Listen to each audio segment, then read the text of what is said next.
Welcome back to Suicide Squad Kill the Justice League. In this video we are going through a beginner guide, so I'm going to give you guys some tips and tricks to help you out. And number one is to make sure you are focusing on your support squad missions. If you are on the map, you can press Y on an Xbox controller and you can pull up all of the support squad missions. And you are going to get XP, you're going to get resources and stuff, but you are also going to get upgrades. So if you do the hack ones, you will unlock more active contract slots and eventually you will get higher rarity contracts. When you have completed every hack mission, you will have a max of 5 active contracts, and you will see that we have blue, we have purple, and we also have legendary contracts available. So next up is to pay attention to your contracts, as these are going to offer resources, they will offer credits, and they will also offer XP. So you're going to get help leveling up, you're going to get help with improving your gear, all just by paying attention to the contracts. And next up is to make sure that you use a psyched up character for missions if you want to earn XP faster.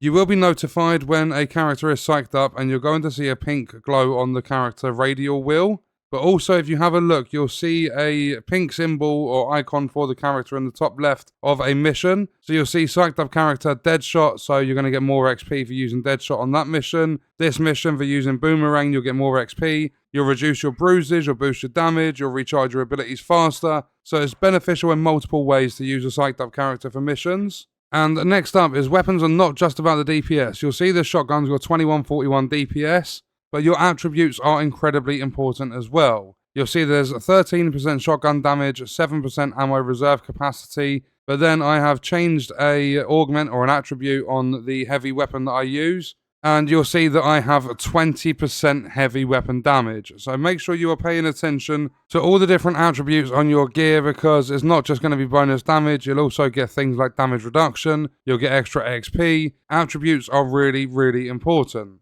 And when it comes to your talent tree, do not panic if you accidentally put the wrong talent. Because if you look at the bottom left, you'll see I can press Y to edit my talents. And if we go into this, I can, for an example, say I didn't want Ultimate Shark Strikes, I wanted Ancient Strength. I can simply select that one, back out, and it changes the talent at no resource cost whatsoever. So do not worry if you make a mistake when it comes to the talent tree. And try to focus on one character at a time as much as you can, like as often as you can, because obviously if you've got a psyched up character for a mission, go ahead and use them to get the bonus XP. But I have paid more attention to King Shark than any other character, and when you reach level 25 with any of the characters, you're going to unlock Lucky Charms, and these will give you things like bonus damage to burning enemies, crit damage, and also ammo pickup radius. But when you reach level 30 with a character, you are going to unlock a talent tree for the entire squad. And this is going to let you put points into things like earning extra XP.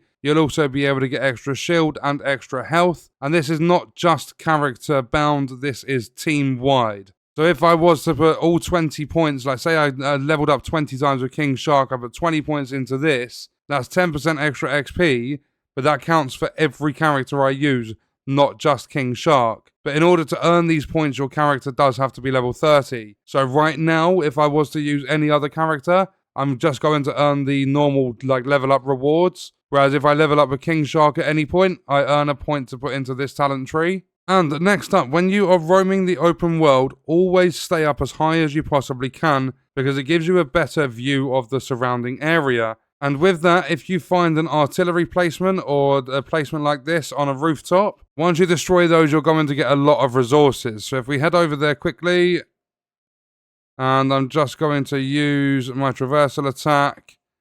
And then what I can do once I've killed this last guy is come around the back, shoot the weak point, and then you're going to get credits and you're going to get some resources for every different resource type besides the blue one that you'll see at the end of my resource bar.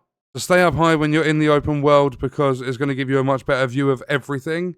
And when you are in combat, make sure that you use Shield Harvest whenever you possibly can. When you are fighting, if you aim for the legs of enemies, you're going to activate the ability to Shield Harvest, which is going to regenerate a lot of shield, and it can sometimes be the difference of life and death. And if you look over there, there is a helicopter. If you are really, really low on shield and you can't find an enemy that you can easily harvest, make sure you're looking for helicopters and tanks, as these are going to drop shield pickups on kill, and they can sometimes actually be easier to take on than a group of grunts. And I recommend saving your resources until you get to the end game, just because you're going to unlock much better options later on through the support squad missions, like being able to actually choose your own augment instead of getting a random one. So my 20% heavy weapon damage, I was actually able to choose that specifically. You can choose from a list of like maybe 6 or 7 different augments on each of the categories. You can only change one slot on an item, so I can't change that 6% ammo reserve capacity. But where I did put the heavy weapon damage, there were a bunch of different choices I could have chose from. So it's going to be beneficial actually saving up your resources,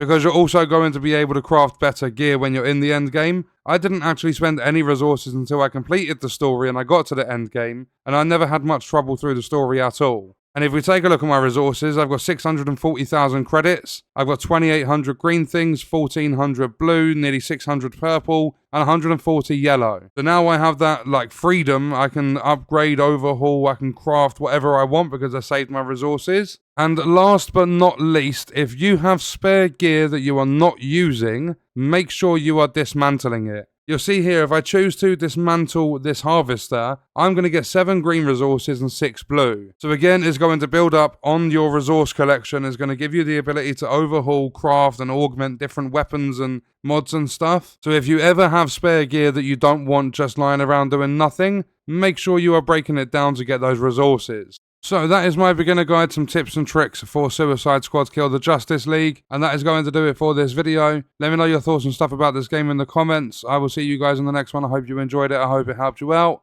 Thank you for watching.